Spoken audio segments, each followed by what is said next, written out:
पण ही निवडणूक अशी नव्हती. आणि याची जाणीव मला 1 महिना अगोदर झाली नव्हती. ते सांगून मला लागली की निवडणूकच होणार होते, कोणत्याही किमतीवर शहाजी बापूचा पराभव झाला. त्याविषयी फक्त सांगोल्याची माणसं कामाला लागली नव्हती, तर संपूर्ण महाराष्ट्राचे विरोधाचे सगळे नेते कामाला लागले.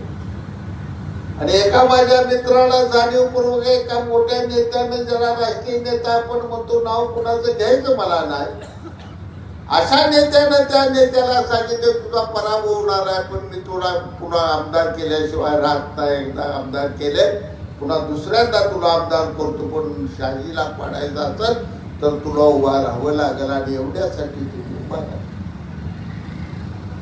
प्रश्न मी जिंकलो का मी हारलो याचा नव्हता प्रश्न. एका ध्येयानं आपण वेडे होऊन या तालुक्याच्या जनतेची सेवा करायच्या, सांगोला तालुक्याचा विकास करायचा. सांगोला तालुका दुष्काळाच्या खाईत पडलेला तालुका. गेली 52 सालापासून त्या निवडणुका बघत आलो तर 17-18 महिन्याचा काळ संपला तरी या सांगोला तालुक्याला सत्तेची कधी आपल्याला आमदारकी कधी मिळाली नाही. 52 पासून बाई गणपतरावजी देशमुख निवडून आले, विरोधातच बसले. 95ला तुम्ही मला आमदार केलं. मी सुद्धा त्यावेळी विरोधात बसलो, कारण मी काँग्रेसचा आमदार होतो आणि सरकार आलं होतं शिवसेना भाजपचं सरकार आलं, मी विरोधात. कालची एकच आमदारकी आपल्याला अशा मिळाली. आमदार आपण झालो, शिवसेनेतून झालो आणि आपण सत्तेच्या बाजूला बसलो. पहिली 2.5 वर्ष आपण सत्तेच्या बाजूला बसलो. मुख्यमंत्री उद्धवजी ठाकरे साहेब झाले. कोरोनाचा काळ त्याच काळात आला. पण 2.5 वर्षाच्या कालखंडात कुठंतरी प्रत्येक आमदाराची शिवसेनेचा भावना होत चालली. कामं तर आपले मतदारसंघाचे व्हायला तयार नाहीत, विकासाचा निधी मिळायला तयार नाही. परंतु एका बाजूनं मुख्यमंत्री शिवसेनेचा आहे, पण दुसरे पक्ष, मित्र पक्ष जे आहेत ते आपल्याला कुरतडायला लागले. त्यांना हळूहळू शिवसेनेला संपवायला लागले. ही जाणीव झाल्यानंतर या राज्याचे लाडके माजी मुख्यमंत्री आणि सध्याचे उपमुख्यमंत्री एकनाथ शिंदे साहेबांच्या नेतृत्वाखाली आम्ही 40 आमदारांनी उठाव. हा उठावच होता कोणत्या कारणासाठी? तर उठाव होता एक तत्व जे होतं हिंदुहृदय सम्राट बाळासाहेब ठाकरेंनी घालून दिलेलं, ते तत्व अध्यात्म 19 साली निवडणूक झाल्यावर बोललं गेलं.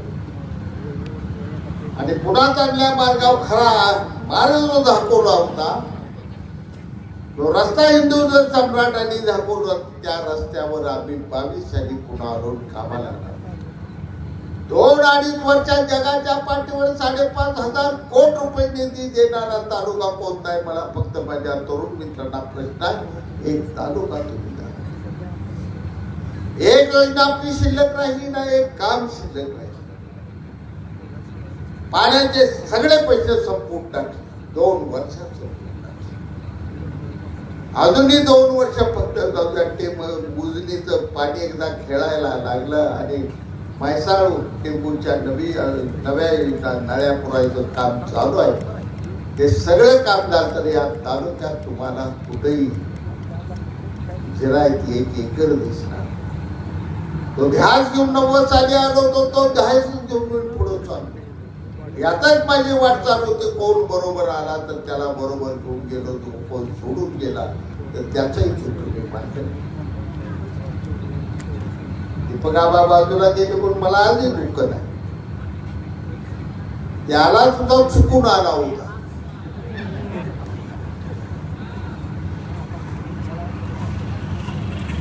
गयाकडे राखले गया राखायला गेलाय का लहानपण नाही कोण माहित आहे तुम्हाला? आपण रानात गेल्यावर चारायला जनावर गेल्यावर दिवस मावळताना ज्यावेळी आपण गाया घेऊन निघतो त्यावेळी एखादं आपलं वासरू दुसऱ्या कळपात निघून जातं आणि ते परत जाऊन संध्याकाळी हुडकून काढावं लागतं, पुन्हा आणून त्या आपल्या दावणीला बांधावं लागतं. हे चुकून झालेलं वासरू होतं, पुन्हा जाय त्या कळपात गेल्याला शेका पक्षाशिवाय नाही कर्म त्याच्या काही नादार लागायला त्याला कर्माय करणं आपल्यापेक्षा उगल आम्हाला कर्माय नाही लागा जी नांदत नाही तिच्या नादाला लागलं फाटती सोडून दुसरं लगीन करून काय आपण नक्की लागतो. काय त्याचा नाद करायला नको. आपल्याला सत्ता मिळेल कोणा मिळेल सत्तेचा डोबी बी नाही सत्ता नको. धबधबा महाराज शहाजी पाटलाचा जिवंत आहे आणि माझा शेवटच्या श्वासापर्यंत माझा हा धबधबा जाणार नाही याची मला खात्री आहे. कारण मी प्रामाणिकपणे राजकारणात वावरतो सर्व पक्षाला माहिती. आणि ह्या प्रामाणिकपणातून कालची नगरपालिकेची निवडणूक लढवली.